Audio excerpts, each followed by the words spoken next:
യാത്രക്കിടെ വിമാനത്തിന്റെ ജനൽപ്പാളി തകർന്നുണ്ടായ അപകടത്തിൽ നിന്നും വയോധികൻ രക്ഷപ്പെട്ടത് തലനാരിഴയ്ക്കായിരുന്നു. വിമാനം പറക്കുന്നതിനിടെ ജനൽ തകർന്ന് യാത്രക്കാരൻ പുറത്തേക്ക് തെറിച്ചെങ്കിലും സഹയാത്രികർ പിടിച്ചുവലിച്ച് അകത്തേക്ക് ഇട്ടതിനാൽ വലിയ ദുരന്തം ഒഴിവായി. ഗ്രീസിലെ തെസ്നോയിക്കയിൽ നിന്ന് ജർമ്മനിയിലെ മെമ്മിഹാനിലേക്ക് പറക്കുകയായിരുന്ന റയാൻ എയർ ബോയിംഗ് 737 വിമാനത്തിലാണ് സംഭവമുണ്ടായത്.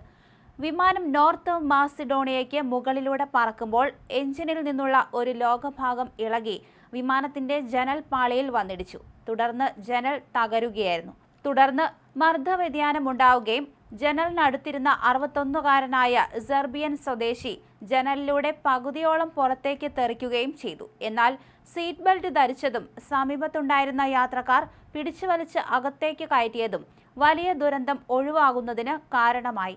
അപകടത്തെ തുടർന്ന് വിമാനം തെസ്നോയിക്കയിൽ ഇറക്കി. ഘർഷണം മൂലം ശരീരത്തിൽ പൊള്ളലേറ്റ യാത്രക്കാരനെ ആശുപത്രിയിൽ പ്രവേശിപ്പിച്ചിരിക്കുകയാണ്. വിമാനത്തിലുണ്ടായിരുന്ന യാത്രക്കാരെ മറ്റൊരു വിമാനത്തിൽ ജർമ്മനിയിൽ എത്തിച്ചതായി റയാൻ എയർ വക്താവ് വ്യക്തമാക്കുകയും ചെയ്തു.